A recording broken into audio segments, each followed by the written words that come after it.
Sheriff Bouchard. Thank you, sir. A number of things. First off, we are not sustainable when the government outstrips the private sector that's paying the bills. In the city before that, maybe 2 out of the top 3 employers are government entities.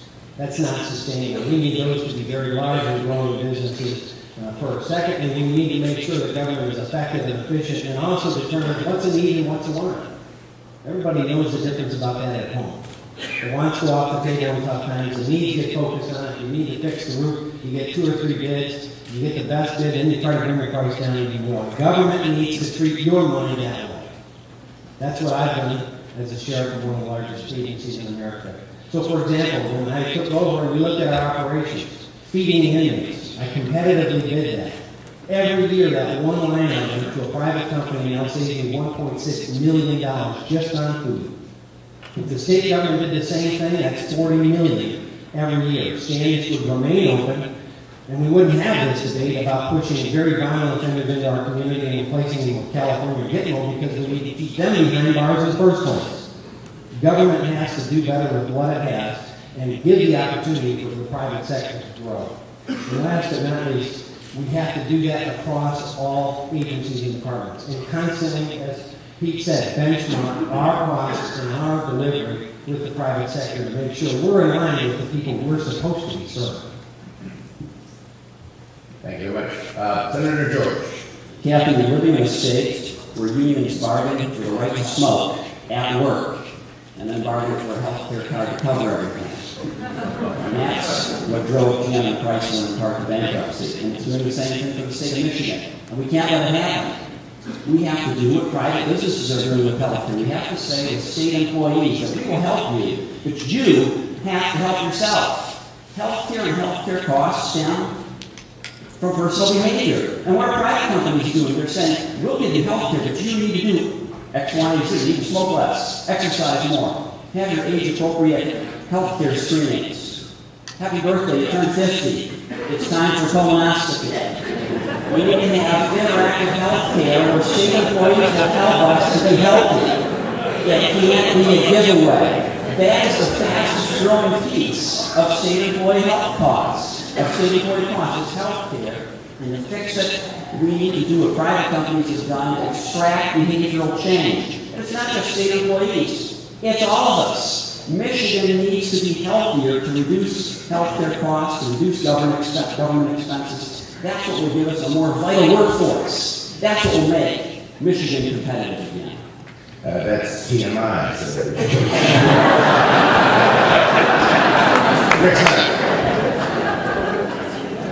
I would speak of all government employees, and I rank this probably as the toughest single issue that our next governor will face. And I do it in the sense of, as governor, I have a fiduciary duty to the citizens of the state to do what's in their best interest. Because this is a tough topic. The Detroit News put out some numbers, said the average could be as high as $57,000 for public sector versus $40,000 for private sector people. That's a huge gap, and it needs to be addressed. The part is we have to also understand these are people, and we're talking about their livelihoods. So we have to do it in a way that works well in a transitional fashion to understand we're talking about people's lives. But the issue has to be fixed, and I will fix it. It also brings up a bigger issue, though. How did we get in that mess? And it's because of a fundamental failure of professional politicians to fix the problem to begin with, by not doing real accounting. We have billions of liabilities that's not on the balance sheet, that in the private sector we would know we had to take care of, and we ignore it in the public sector. So when we let this happen, it's not just these employees' issue.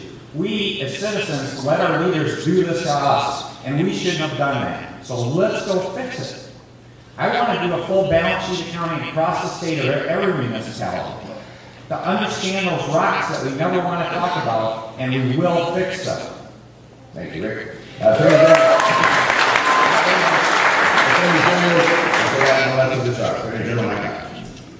Brooks, I don't mind anticipatory clapping at all.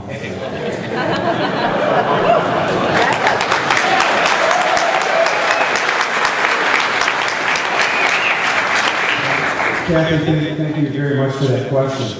Because again, for all the listeners, for all everyone here in this room, you can go to my plan, My Tax 2010, and see real concrete ideas on how to reform public employee benefits. Kathy, as you know, Detroit Renaissance tells us that if state employees had the same health care benefits and co-pays that are the case across the country, it would save the state of Michigan $260 million each and every year. Now, I have a brother-in-law who's a UAW guy, works on the line at Ford. He was laid off almost 5 months last year. I grew up in Big Three country. I have friends who've lost their jobs left and right. They had to readjust both their pay and also their health care benefits and their pensions. I think it's only right that public servants have to do this exact same thing. That's why I've been transparent. That's why I put my personal finances online so everyone will see if I have any conflict of interest. That's why we put all spending online in my office. And that's why I return money back to the state government. Because I want the people of Michigan to know that I trust them and they should trust me to be tight with their dollars. Pension reform, healthcare reform in the public sector is job number one when I get to Lansing in 2011 as your next governor. Thank you very much.